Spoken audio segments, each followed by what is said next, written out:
বিএনপির রাজনীতিতে পেরেক ঠুকছেন সালাউদ্দিন, এই শিরোনামটিতে আমি একটু কথা বলবো। বিএনপির প্রায় ৩ মাসের কাছাকাছি বিএনপি সরকারের মেয়াদ, এবং এই মেয়াদে আমরা যেটা দেখছি, এবং অনেকেরই বক্তব্য হচ্ছে বিএনপির বোধহয় ক্ষমতা ভালো লাগতেছে না। বিএনপি টায়ার্ড হয়ে গেছে এত অল্প সময়ে। কারণ যেভাবে মাননীয় প্রধানমন্ত্রীর যেই বক্তব্য বা ওনার যেসব কার্যক্রম, তার চেয়ে মন্ত্রীদের যেসব কার্যক্রম, মন্ত্রীদের যেসব বক্তব্য, যেসব কথাবার্তা, সেগুলো আসলে বিএনপিকে মারাত্মকভাবে ক্ষতিগ্রস্ত করছে। জনাব সালাউদ্দিন আহমেদ স্বরাষ্ট্রমন্ত্রী, এবং ইনফ্যাক্ট তিনি ডিফ্যাক্টো প্রাইম মিনিস্টারও বলছেন তাকে অনেকেই, যে সকল কিছুতেই সালাউদ্দিনের প্রভাব, এবং সংসদে সকল মন্ত্রণালয়ের বক্তব্যই তিনি দিচ্ছেন। তিনি মানে এক ধরনের ওনার বডি ল্যাঙ্গুয়েজ সবকিছু মিলিয়ে যে বিষয়টি আমরা দেখছি আরকি, সেটি নিয়ে আমি একটু কথা বলবো। অন্যান্য প্রসঙ্গ থাকবে। তো আজকে আমার সঙ্গে বিষয়টি নিয়ে কথা বলতে আমার সঙ্গে সঙ্গী হচ্ছেন আপনাদের অত্যন্ত প্রিয় মানুষ, প্রিয় মুখ, মেজর সুমন আহমেদ। সুমন ভাই, আপনাকে স্বাগত জানাচ্ছি, অনেকদিন পর আপনাকে পেলাম। আসসালামু আলাইকুম। আমার ভালো। অনেকদিন পরে সুমন ভাই আমরা আবার শো শুরু করলাম বলা চলে। আসলে সময় করতে পারি না, একটা বড় সমস্যা হয়ে গেছে আমার। তো যাই হোক, তো সুমন ভাই যেটা বলছিলাম, আমাদের কমেন্টস গুলো আমরা পরে দিই। যেটি বলছিলাম যে আমি একটা বক্তব্য দিয়ে শুরু করি। বক্তব্যটা হচ্ছে জনাব তারেক রহমান, মাননীয় প্রধানমন্ত্রী, তিনি সাম্প্রতিক সময়ে সংসদে একটি বক্তব্য রেখেছে, অত্যন্ত প্রশংসিত হয়েছে বক্তব্য। আমরা যদি শুনি, এটা দিয়ে শুরু করি আমরা। স্পিকার, এই যে চেয়ারটা আপনি দেখছেন, যেই চেয়ারে আমি এখানে বসছি আপনার সামনে, মাননীয় স্পিকার, এই চেয়ারটি খুব কঠিন একটি চেয়ার মাননীয় স্পিকার। এই চেয়ারটি দেখলে মনে হয় বসতে খুব আরাম, আসলে মাননীয় স্পিকার মোটেও আরামের না।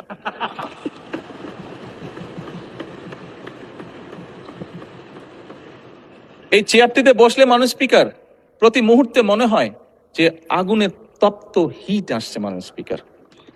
আসার কিছু নেই, আমি যা ফিল করি আমি আপনাদেরকে তাই বলছি।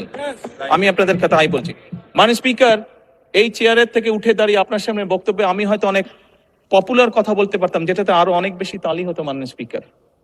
কিন্তু এই চেয়ার আমাকে বলে যে আমি সবসময় পপুলার কথা বলতে পারি না, আমাকে সেটাই বলতে হবে।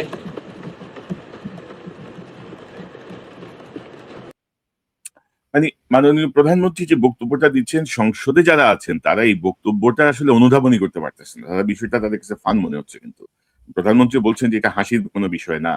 এই যে উত্তপ্ত চেয়ার এবং যে প্রসঙ্গগুলো তিনি বলছেন, সেই জায়গাটায় ধরেন এ পর্যন্ত ধরেন প্রায় ৩ মাসের সময় আমি তারেক রহমান সাহেবের ব্যাপারে আমার অবজারভেশন খুব ক্লিয়ার। তিনি চেষ্টা করছেন, তার আন্তরিকতার জায়গাটায় কোনো সমস্যা নাই।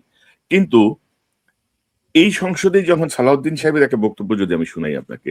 কিন্তু মাননীয় স্পিকার, আমাদের একটা তাগাদা ছিল যে এরা সংস্কারের বাহানায় যদি নির্বাচনটা না হতে দেয়, সেজন্য আমরা সবকিছুতে আপোষ করে জুলাই জাতীয় সনদ স্বাক্ষর করেছি। আমরা একত্রিত হয়েছি, সমঝোতা হয়েছে, এবং নির্বাচনের স্বার্থে আমরা এই যে ধরেন বিশ্বাসঘাতকতা, এই যে ধরেন এই যে বাটপারি, একদম সহজ বাংলা কথা হচ্ছে এটাকে বলা হয়েছে বাটপারি।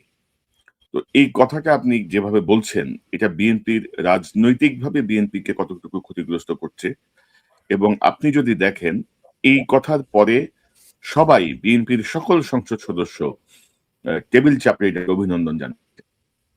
তো এরা কি আসলে রাজনীতি বোঝে, বুঝতে পারছে? এই যে কথাটা যে বলছে যে আমরা নির্বাচনের জন্য সব হ্যাঁ হ্যাঁ করে, ইয়েস ইয়েস করে আমরা চলে আসছি। আবার ওদিকে প্রধানমন্ত্রী কিন্তু বিভিন্ন সময় তার বক্তব্য বলেছেন যে জুলাই সনদ বা বিএনপি যা স্বাক্ষর করেছে সকল কিছুই অক্ষরে অক্ষরে পালন করা হবে, কোনো কিছুতে ব্যত্যয় ঘটবে না। তো এই যে একটা কনফিউশন তৈরি করা, এই যে একটা বিতর্কিত পরিস্থিতি তৈরি করা, বা এই জাতীয় বক্তব্য, আপনি কি মনে করেন সালাউদ্দিন সাহেব বিএনপির রাজনীতিতে পেরেক ঠুকছেন? আপনি কি মনে করেন? প্রথমে একটু একটা জিনিস ক্লিয়ার করে নিই ভাই, আমার বলবার সুবিধার জন্য। একটা হচ্ছে মাননীয়, মহামান্য বা এই ধরনের যে জিনিসগুলো আছে, এগুলোর ক্ষেত্রে কিন্তু ধরেন British custom, globally accepted custom, বাংলাদেশে যেটা রীতিনীতি আমাদের, সেটা কিন্তু মোটামুটি আমার পড়াশোনা করা আছে। সুতরাং আমি যদি আমার কথার মাঝখানে কখনো মাননীয়, মহামান্য না বলি, প্লিজ এখানে আপনার অন্য কারো মাইন্ড খাওয়ার কিছু নয়। বিকজ জিনিসটা হচ্ছে, আমি যখন ধরেন গ্লোবালি অ্যাকসেপ্টেড হচ্ছে কিন্তু মিলিটারি জেনারেলস বা মিলিটারি যে কোনো অফিসারকে আপনি তার র্যাঙ্ক ধরে বলবেন, এবং হচ্ছে আপনি নাইটস যারা নাইটস ছিল তাদেরকে আপনি বলবেন, এবং শুধুমাত্র যখন তার সাথে আপনি কথা বলবেন তখন আপনি তাকে মাননীয় বা স্যার সেটা বলতে পারেন সরাসরি। বাট আপনি তৃতীয় পক্ষ হিসেবে তাকে রেফার করতেছেন, শুধুমাত্র তার ডেজিগনেশন বা টাইটেল বলবেন, জেনারেল ওয়াকার, প্রধানমন্ত্রী তারেক রহমান। আমি কিন্তু এই লাইনে এতটুকু শেখা, সুতরাং ওইখানে একটু আমাকে ধরেন না, আমাকে আদালতের মধ্যে। আমি এখানে কেউ ধরলেও কিছু যায় আসে না ভাই, আপনি আপনার কথা বলেন। কেউ কে ধরলো কে কি বললো কি যায় আসে। এখন জনাব তারেক রহমানের যেটা বললেন এটাতে আমার অ্যাকচুয়ালি কিছু নেই, আপনি একদম রাইটলি বলছেন।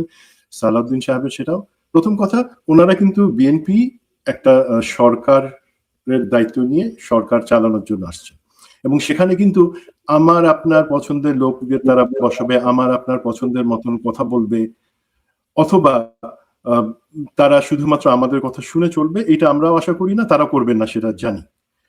এবং সেইখানে তাদেরকে জনাব প্রধানমন্ত্রী তারেক রহমান যে জিনিসটা বলছেন সেটা হচ্ছে যে তাদেরকে কিছু অপ্রিয় কাজও করতে হয়, সবসময় প্রিয় কাজও করা যায় না। বাট আওয়ামী লীগও তো ক্ষমতায় টিকেছিল, যে কোনো সরকার ছিল, বিএনপি তো প্রথমবারের মতো বাংলাদেশ একটা সরকার না।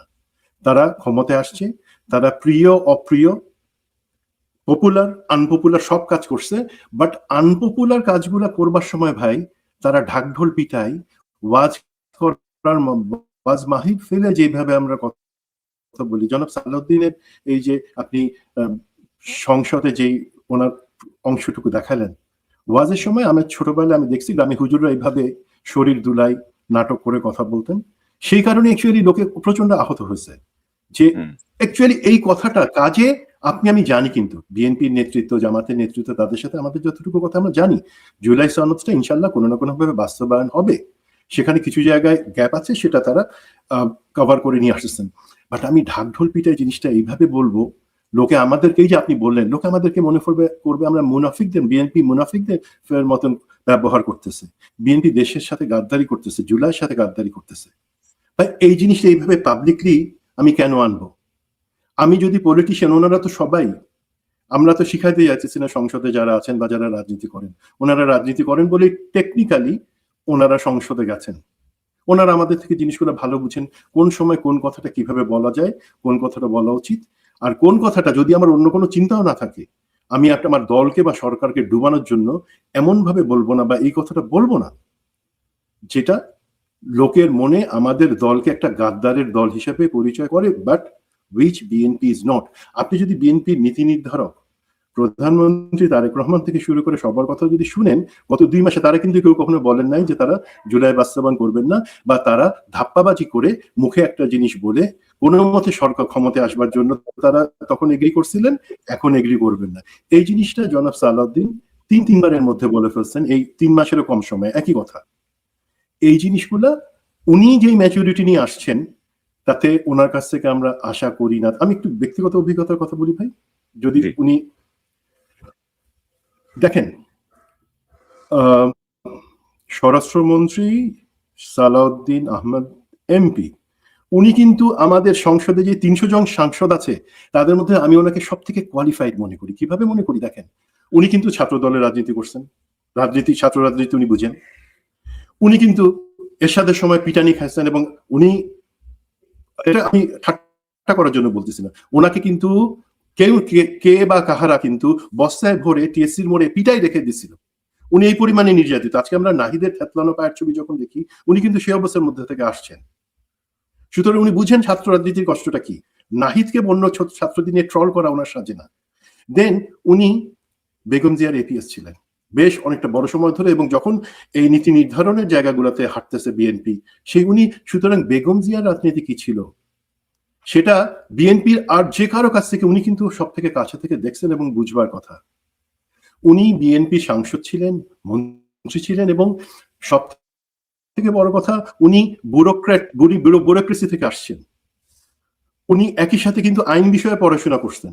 তো এত ভার্সাটাইল যার একটা অভিজ্ঞতা আছে, তার মুখ থেকে আমরা এমন বাচ্চাদের মতন কথা অথবা এমন কোনো কথা শুনবো কেন? বরঞ্চ তিনি এনসিপি কে, তিনি জামাতকে বলবেন ঠিক আছে, আমি জানি আপনাদের জিনিসগুলো, আসেন, আর কোনো কিছু দরকার নেই, একটা বিকালে চা খাইতে বসে জিনিসগুলা সমাধান করে তারপর আমরা আমাদের প্রধানমন্ত্রীর সাথে জিনিসটা আলাপ করে জিনিসটা আমরা একটা জায়গায় পার্টি লাইনে আমরা জিনিসগুলো সলভ করে দিব। এভাবেই সমাধান হয়ে যাওয়ার কথা, তার বাদে অন্য কিছু হওয়ার কথা না। অন্য কেউ করতো, ঠিক আছে, ভাই আমি একটু ইন্টারফেয়ার করি আপনার সাথে, যে ওনার রাজনৈতিক অভিজ্ঞতা থাকতে পারে, ছাত্রদল করতে পারেন, ওনার রাজনৈতিক ম্যাচুরিটির জায়গাটা আমি খুব বেশি আস্থা পাচ্ছি না। রাজনৈতিকভাবে যে ইম্যাচুরিটি পরিচয় তিনি দিচ্ছেন তার বিভিন্ন বক্তব্যে, এবং ধরেন আমার কাছে তাকে অনেক রাজনৈতিক নেতার চেয়ে অনেক বেশি আমলা মনে হয়। মানে আপনি তো জানেন যে আমাদের দেশে বিশেষ করে আমলাদেরকে যেভাবে প্রশিক্ষণ দেওয়া হয়, তাদেরকে বলা হয় যে you are the supreme, you are the boss, তোমরাই দেশ চালাবা, তোমরাই সব। তো ওনার মধ্যে ওই ভাবটা এখনো রয়ে গেছে, রাজনৈতিক একটা শূন্যতা। অর্থাৎ রাজনৈতিক ভাবে গত 3 মাসে যা আমরা আশা করছিলাম আর কি, যে হাসিনা পরবর্তী জুলাই পরবর্তী এই সময়টায় পলিটিক্যাল ইম্যাচুরিটি তারা দেখাচ্ছেন, এবং সেই জায়গাটা নিয়েই হচ্ছে আমাদের আপত্তি। এবং এটাকে ব্যক্তি সালাউদ্দিন ক্ষতিগ্রস্ত কি হলেন, তিনি কি করবেন না করবেন কিছু যায় আসে না, কিন্তু উনি ওভারঅল একটা দলের ব্যাপারে জনগণের মনের মধ্যে একটা অনাস্থা তৈরি করছেন। মানে জনগণ বিএনপিকে দেখছে, একটা বিএনপি বিশ্বাসঘাতকতা করছে, বিএনপি তার সুবিধার জন্য হ্যাঁ হ্যাঁ করছে, বিএনপি এখন জুলাইয়ের বিপক্ষে অবস্থান নিয়েছে। এইটা হচ্ছে গিয়ে মূল কনসার্নের জায়গা। সালাউদ্দিন সাহেব স্বরাষ্ট্রমন্ত্রী, আজকে আছেন কালকে নাও থাকতে পারেন, উনি রাজনীতি আজকে করতেছেন নাও করতে পারেন। অতীতে আমরা অনেক বড় বড় পলিটিক্যাল ঘুঘু দেখছি, এখন তাদের অস্তিত্বই নেই। সো ওইটাতে কোনো কিছু যায় আসে না। আমার কথা হচ্ছে যে এই যে উনি যে মানে একটা দলকে ক্ষতিগ্রস্ত করছেন, আমাদের তো হাতে গোনা কয়েকটা দল, তাই না? সেই জায়গাটা নিয়ে হচ্ছে আমার আপত্তি আর কি। তো ওনার অভিজ্ঞতার রিফ্লেকশন ওনার কাজের মধ্যে আসছে না, যেটা আমি জি, বলতে চাই। আমি জি। অনেক ভাই এই জায়গায় বলি, ধরেন ওনাকে নিয়ে আপনাকে আজকে একটা শো কেন করতে হলো, ওনার নামটা হেডিং এ ব্যবহার করে, 1 নাম্বার। 2 নাম্বার, আপনি আপনার কথার মাঝখানে বলছেন যে উনি মূলত বিএনপির বা সরকারের মধ্যে সব থেকে ইনফ্লুয়েন্সিয়াল, এটা এবং পাবলিক পারসেপশন এটা আছে। এখন আমরা তো বেগম জিয়ার কাছ থেকে কাজ করেছি, আমাদের ছবিটা চেহারাটি কি কেউ দেখতে পাইছে? আমরা তো নিশ্চিত করছি যে যতটুকু আমার দায়িত্ব সেইটুকু আমি আশপাশ থেকে করে যাব, যাতে একটা সরকার সেখানে বা সরকার প্রধান কোনো সমস্যায় না পড়ে। লোকে আমার ফটোটা দেখবে, লোকে বলবো আচ্ছা আচ্ছা তুমি এটা করছো, ভেরি গুড ভেরি গুড, ও তুমি তাহলে সবকিছু চালাও। নো, আমি সিনের পিছনে থাকবো। আমি যদি সত্যিকারের একজন ত্যাগী নেতা হই, সত্যিকারের একজন চালক হই, আপনি বাসে যখন যান, বাসের চালকরা দেখেন না বাইরে থেকে, বাট বাস যে চালাইতেছে সেই কারণেই চলতেছে কিন্তু। সুতরাং জনাব সালাউদ্দিনের কাছ থেকে আমি আশা করব এমন ধরনের ভাব নিয়েন না প্লিজ, বা এমন কথা বললেন না যাতে একদিক থেকে লোকে মনে করে বিএনপি বোধহয় আসলে আপনি জানান সেখানে প্রধানমন্ত্রী তারেক রহমান বা অন্য সিনিয়র নীতি নির্ধারকদের কোনো ভূমিকা নাই।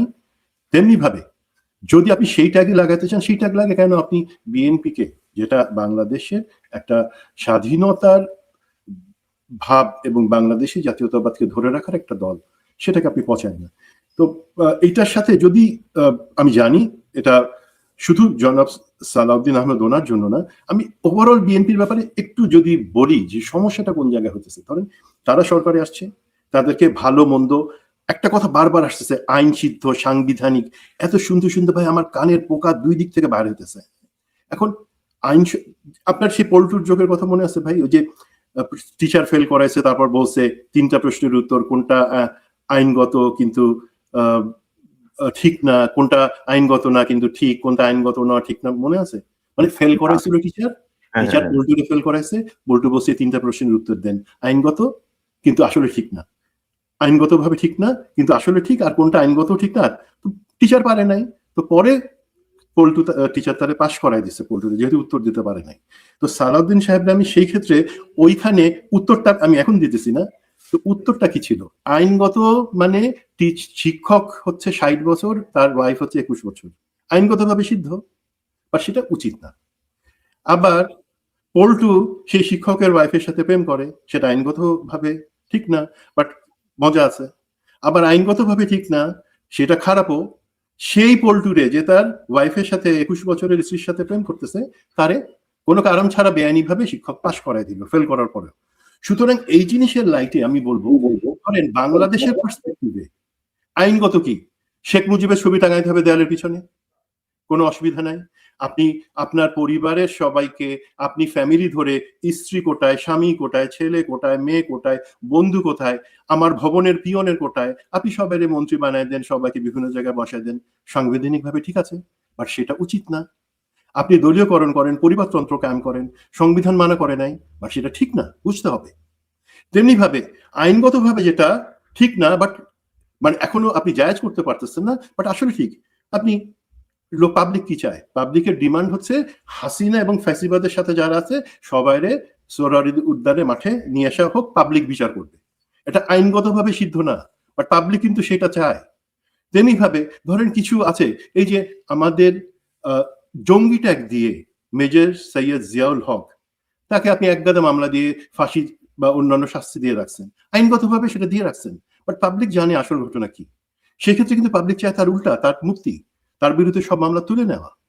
আর কোনটা ঠিক না আইনগতভাবে এবং পাবলিকও চায় না বা নীতিগতভাবে, যেই কাজগুলো অ্যাকচুয়ালি সালাউদ্দিন সাহেব এবং তার সাথে কিছু লোক করতেছেন। এক নম্বর হচ্ছে আপনারা জুলাইকে সরাসরি সামনাসামনি অস্বীকার করতেছেন, আপনারা গণভোটকে অস্বীকার করতেছেন, আপনারা দুর্নীতির দায়ে এস আলম এবং যারা সবাই অভিযুক্ত তাদেরকে আপনারা বাংলাদেশে রিএন্ট্রি দিতেছেন, আপনারা গুম খুন কমিশন এবং বিচার বিভাগ পৃথকীকরণের যেই ধারাগুলা ছিল সেগুলোকে আপনারা বাদ দিয়ে দিচ্ছেন। আমি এগুলাতে আসছি এবং ধরেন যে আপনি সালাউদ্দিনের পুনর্বাসন বলেন বা যাই বলেন, এই সকল কিছুর পেছনে কিন্তু সালাউদ্দিন সাহেবের নামই ঘুরে ফিরে আসছে। এবং এই সংসদে আমি দেখলাম যে আইন মন্ত্রণালয় নিয়েও বিবৃতি দেয় সালাউদ্দিন সাহেব, ওই অন্য মন্ত্রণালয় বাণিজ্য নিয়েও কথা বলে, সবকিছু নিয়ে সালাউদ্দিন সাহেব। তো আমি ধরে নিলাম যে নতুন সংসদ, অনেকে হয়তো বুঝতে পারছেন না, পরবর্তী সংসদটা দেখে আসলে বোঝা যাবে। এবং ধরেন যে ভেরি আনফর্চুনেটলি গত প্রায় 3 মাসে স্বরাষ্ট্র মন্ত্রণালয় সংক্রান্ত পুলিশের সংস্কার বা ধরেন হাসিনা যেটা বলে যে পুলিশ হত্যা, বা ধরেন পুলিশ কিন্তু আগের ক্যারেক্টারই আছে, পুলিশের মধ্যে কোনো পরিবর্তন নাই, এবং এটা নিয়ে কিন্তু আবার সালাউদ্দিন সাহেবের কোনো বক্তব্য নাই। তো আমি আরেকটা প্রসঙ্গে একটু যেতে চাই। ধরেন যেটা আমি প্রথমে বলছিলাম যে তারেক রহমান সাহেব এর যেসব আচরণ বা যেসব বিষয় আমরা দেখছি খুবই পজিটিভ, কিন্তু এর মধ্যে ধরেন বিসিবিতে সালাউদ্দিনের সাহেবের ছেলে বিসিবির বোর্ডে ঢুকে যায়, বিএনপি নেতাদের ছেলেরা সবই তো বিএনপির মানে বংশধরেরা যা বিসিবিতে যায় ঢুকছে। এটা কি তারেক রহমান সাহেব জানেন কিনা? জানলে এটা তিনি কিভাবে মেনে নিচ্ছেন, সেটা একটা আমার প্রশ্ন থাকছে। পাশাপাশি ধরেন ওনার যে হিউমিলিটি বা উনি যে বিনয় প্রদর্শন করছেন প্রধানমন্ত্রী, আমি ধরেন এই মন্ত্রীর কথা শুনেন, আপনি তো সরকারের বিরুদ্ধে কি হবে? চট্টগ্রাম উন্নয়ন কর্তৃপক্ষ 36টা প্রবলেমটা হয়েছে আপনাকে নিয়ে, মিডিয়াতে আপনার কোনো বক্তব্য নাই, আপনি বারবার সাধারণ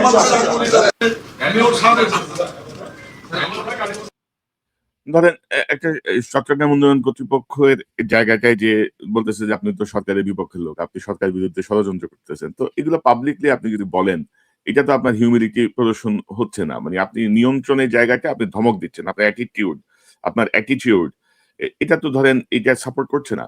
তবে আপনি প্রথম দিকে যেটা বলছিলেন যে ধরেন এই যে আমরা বেশ আগেও সতর্ক করেছি, আমরা বারবার বলেছি যে তৈলমর্দনের যে সংস্কৃতি বাংলাদেশে, যে মানে খুশি করার যে সংস্কৃতি, তারেক রহমান গতকালও বলেছেন যে আমাকে মহামান্য কেউ বলবেন না, তিনি এর আগে বলেছেন যে আমাকে মাননীয় বলবেন না, আমাকে এখন কিন্তু ধরেন ওই যে স্বভাব খাসলত তো যাচ্ছে না। ধরেন যে স্বাস্থ্যমন্ত্রীর একটা বক্তব্য শুনেন, তারেক রহমান বলার পরে বর্তমান বিশ্বের সবচাইতে সুযোগ্য রাজনৈতিক সংগঠক গণপ্রজাতন্ত্রী বাংলাদেশ সরকারের মাননীয় প্রধানমন্ত্রী, বাংলাদেশ জাতীয়তাবাদী দলের সম্মানিত চেয়ারম্যান জনাব তারেক রহমান। একটা তালি দেন তারেক রহমান বলার পরে। আপনি বুঝতেছেন পরিস্থিতি, আপনি হাসতেছেন, আমি হাসতে পারতেছেন। মানে লজ্জাহীন হইলে পরে লোকজন এইভাবে করতে পারে। ভাই দেখেন, এই যে জিনিসটা বললেন যে নিয়োগ বা অন্য এত এই ধরনের নিয়োগ হয়ে গেছে, সেটা নিয়ে আমি আসলে কথা বলবো না। আমি শুধু একটা জিনিস বলি, এইটা তো স্বাভাবিক ভাই, তারা সরকারে আসছে, তারা তাদের পছন্দের লোক বসাবে। সেখানে আপনার চেহারা যত ভালোই হোক, ইলিয়াসের চেহারা যতই ভালো হোক, পিনাকি যতই ম্যাচোম্যান হোক, তাকে বসাবে না, তারা তাদের লোককে বসাবে। আপনি রেফারেন্স দিয়েন না, এই রেফারেন্স দিলে অনেকে মনে করবেন আমরা কিছু চাই এদের কাছে। না কেন ভাই, আপনার কাছে অফার আসছিল, আপনি সেই অফার সরাই দিচ্ছেন না? আপনার কাছে অফার আসছিল, আপনি সেই অফারটা সরাই দিচ্ছেন, আমি জানি।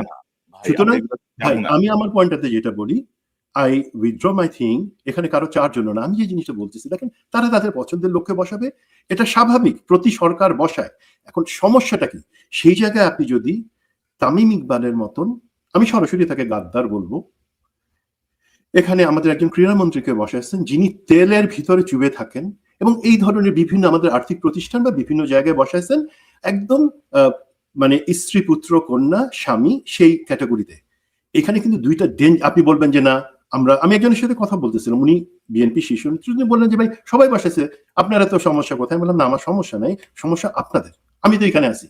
সমস্যা দুইটা হবে, এক নম্বর হলো আপনি যখন অযোগ্য লোকদের সেই জায়গাগুলোতে বসাবেন তখন তো কাজ হবে না। আপনি আসনটা সিকিউর করতেছেন, পাওয়ার সিকিউর করতেছেন, বাট যেই কাজের জন্য বসেছেন সেই কাজের তো তারা কেউ যোগ্য না, তারা শুধু এই জিব্বা দিয়ে চাটতে পারবে অথবা তেল ঢালতে পারবে। তেলের তো আবার ক্রাইসিস, 2 দিন পরে তেলও পাওয়া যাবে না, কোথা থেকে তেল পাবে? এর থেকেও বড় যে বিপদটা দেখেন, বিদেশে অথবা আমাদের বন্ধু রাষ্ট্র যারা আছে, যারা আমাদের সাথে বিনিয়োগ এবং অন্যান্য জায়গায় সহযোগিতা করতে চায়, তারা তাদের কাছে মেসেজটা কি যায়?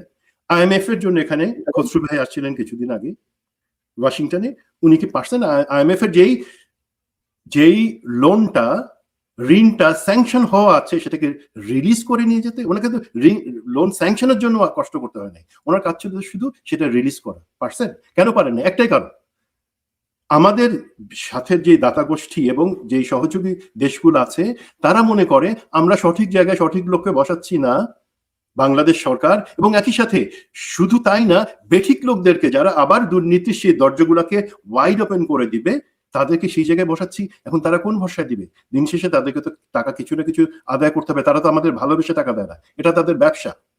তো আপনি এখন এই সব জায়গায় এইসব লোককে বসাইলেন, মনে করলেন যে না সিংহাসনগুলো সব দখল করা হইতেছে, সব দল করছে, আমার কোথায় দোষ কি? ভাই তারা এক নাম্বার কাজটা করতে পারতেছে, 2 নম্বর হচ্ছে বাইরের দেশ বলতেছে না, যখন এই ধরনের নিয়োগ হইতেছে সব জায়গায়, তার মানে তোমরা ভবিষ্যৎটা সিকিউর করতেছো না, বাংলাদেশের জন্য একটা খারাপ ভবিষ্যৎ তোমরা আনতেছো। এইখানে আমার হচ্ছে সমস্যা, এই জায়গাটা খেয়াল রাখতে হবে। না, এবং আপনি যদি দেখেন যে গত 3 মাসে আপনি যদি দেখেন যে আমি যেটা বলছিলাম যে চট্টগ্রামে ধরেন, চট্টগ্রাম বৃষ্টি হইলে পানিতে ডুবে যায়। ধরেন আমি এটা ধরেন ওই একটা বাটপার এমপি ছিল মঞ্জুর নামে এক বাটপার ছিল, বিএনপি থেকে নমিনেশন নিয়ে পরে আওয়ামী লীগ হয়েছে। ওই ইলেকশনটা আমি কভার করতে চিটাগাং গেছিলাম, এবং নির্বাচনের আগের দিনে যে বৃষ্টি, ওই বৃষ্টিতে আসলে মহিউদ্দিন আহমেদ আওয়ামী লীগের মহিউদ্দিন সাহেবের ভোট শেষ হয়ে গেছে, কারণ গলা পর্যন্ত পানি, এবং সেই ধারা চলতেছে। ধরেন গত 15-20 বছর ধরে একই অবস্থা, সরকার আসে সরকার যায়। এবং ধরেন যে চিটাগাঙ্গের যে ডক্টর ইউনুসের যে সরকার, এত মাথা ভাঙা সরকার, আরে বেটা তুই চিটাগাঙ্গের জলাবদ্ধতার উপর কাজ করলেও তো একটা কাজ হইতো, সেটাও করে নাই। এখন ধরেন চিটাগাং পানিতে ভাসতেছে, মন্ত্রী বলবে যে না কোথাও তো পানি নাই, এগুলো মিডিয়ার প্রচার। মেয়র বলবে এক কথা, মন্ত্রী বলবে এক কথা, যা তুমি সিডিএ চেয়ারম্যানের ধমকাবা, বলবা যে তুমি সরকারের বিরুদ্ধে কাজ করতেছো, সিডিএ চেয়ারম্যানও চোর, সবই চোর। তো মানে ভাই আমি চোর বা অন্যান্য কিছু বলবো না, না আপনি এই চুরির জবাবদিহি চাইছেন না, আপনি চান নাই তো। আব্দুল সালাম নামে এক চোর ছিল দীর্ঘদিন হাসিনার ওই মানে দলের, লুটে পুটে খেয়ে গেছে।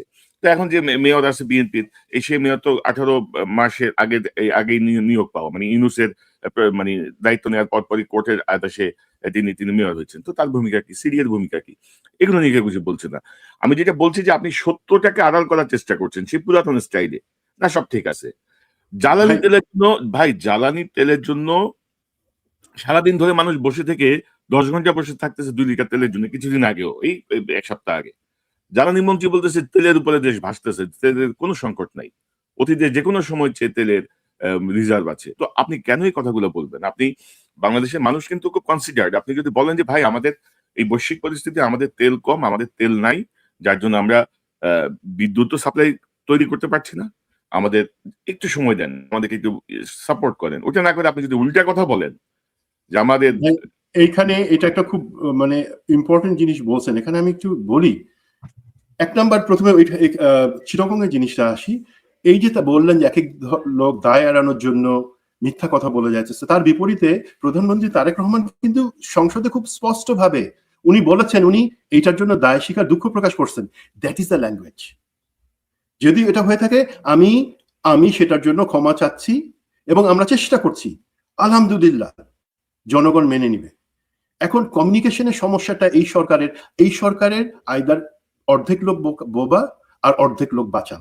এর মধ্যে সঠিকভাবে কমিউনিকেট করাটা, যেটা জনগণ পরিষ্কারভাবে বুঝতে পারে, সেটা কেউ পারতেছে না। পারলে কিন্তু অনেক সমস্যা এড়ানো যায়। আপনি জ্বালানি সমস্যার কথা বলেন, অনেক ভাই, আপনি এবং বাংলাদেশের মনে হয় অর্ধেক লোক জানে বাংলাদেশে জ্বালানি তেলের, যেটার জন্য পেট্রোল পাম্পে এত ভিড় বাইক নিয়ে, পেট্রোল এবং অকটেন, বাংলাদেশ তো সেটা ইরান, কুয়েত, সৌদি আরব, সেখানে 100 বছর যুদ্ধ হোক, আমাদের সমস্যার কথা না ভাই। 100% পেট্রোল এবং অকটেন দেশের যে জ্বালানি চাহিদা, সেটা আমরা বাংলাদেশে আমাদের গ্যাসের বাই প্রোডাক্ট হিসেবে বা কন্ডেন্সান্ট হিসেবে উৎপাদন করি। এটা তো ইরান থেকেও আসে না, সৌদি আরব থেকে, আমেরিকা থেকে আসে না। সুতরাং প্রথমে এই জিনিসটা যখনই দেখা যাচ্ছে পেট্রোল পাম্পে লোকে ভিড় করে, অনেকে আছে পরিচিত, আমি খোঁজ নেওয়ার জন্য পাঠাতে, ভাই ও তো 8 বার নিতে আসছে, ও তো, আরে ভাই এটা একটা সিস্টেমটা পরে জিনিস। প্রথমে আমাদের সরকারের বা যারা এর সাথে রিলেটেড তাদের ক্লিয়ার করা উচিত ছিল। দেখেন, ইরান যুদ্ধ যেখানে যুদ্ধ লাগুক, আমাদের মোটর কার, গাড়ি, ডিজেল ছাড়া অন্যান্য যা কিছুর জন্য সমস্ত কিছু আমাদের বাংলাদেশে 100% উৎপাদন হয়। সেখানে কোনো যুদ্ধের জন্য কোনো সমস্যা হবার কথা না। সমস্যাটা কোথায় হয়েছে? সাপ্লাই চেইন ম্যানেজমেন্টের অদক্ষতা এবং কিছু অসাধু ব্যবসায়ী, তারা মনে করছে এই হাইপে একই সাথে তারা টাকা কামাবে এবং সরকারকে যদি বিব্রত করে কিছু সুযোগ পাওয়া যায়, সেটা তারা করছে। বাট এটার জন্য তো সরকার দায়ী। আমি যদি সহজ কথার পাবলিকের বলি, যাই পেট্রোল পাম্পে কেউ যাবে না, কেউ ওই হাতের মধ্যে ওই পেট্রোলের ট্যাঙ্কি নিয়ে যাবে না, কারণ দেশে পেট্রোল আছে, 100% কখনোই সমস্যা হবে না। আমরা সাপ্লাই চেইনটা ঠিক করতেছি, হয়ে যেত। এই কমিউনিকেশনটা বলেন তো, আমাদের অনেক মন্ত্রী মিনিস্টার কথা বলছে, আপনি বলেন ভাসতেছে, বলতেছে, তোর ভাসতে বলার দরকার কি? আপনি পরিষ্কার করে বলেন যে ভাই ভাষার দরকার নাই, আছে সেটা সময় মতো আমরা কিন্তু কিন্তু সুমন ভাই, আমাদের পৌঁছে দিব। Enough? কিন্তু সুমন ভাই, আমাদের গ্যাসের বাই প্রোডাক্ট হিসেবে যে তেল উৎপাদন হয়, সেটা কিন্তু খুব বেশি পার্সেন্টেজ না। কিন্তু আমাদের তো ভাই, ইম্পোর্টেড মূলত টিকে থাকতে আমাদের তেল, মানে আপনি যদি বলেন আমাদের দেশের চাহিদার আসলটা কোথায় ঘাটতি, আপনার সার কারখানা, কৃষকের জন্য যেই পাম, অন্যান্য জিনিস, সেগুলো চলে ডিজেলে। সেই ডিজেলটা আমাদের নাই, সেটা আমদানি করতে হয়। বাট আমাদের গাড়ি চালানোর পেট্রোল এবং অকটেন, আমি বলি ভাই 100% দেশে উৎপাদন হয়, আমরা কখনো আমদানি করি না জেট ফুয়েল ছাড়া। ডিজেলটা কোথা থেকে? ডিজেল কি ইরান থেকে আসে, সৌদি আরব থেকে? নো, ডিজেল আসে ইস্ট থেকে। মানে এখন আপনাকে সেটা, আপনি মালয়েশিয়া থেকে সরাসরি চুক্তিতে আনবেন, নাকি ভারতকে খুশি করার জন্য যে ভারতের মাধ্যমে সেটা পরিশোধন করে আনবেন? ইটস এ গভর্নমেন্ট ডিসিশন, আপনি কাকে খুশি করবেন। বাট ডিজেলও তো আমরা ভাই ইরান থেকে আনি না। এই যে জিনিসগুলা সরকার ক্লিয়ার করে নাই, যে না আমাদের এই ক্ষেত্রে আমাদের নীতিটা ঠিক আছে, আমাদের অসুবিধা নেই, আপনারা একটু ধৈর্য ধরেন।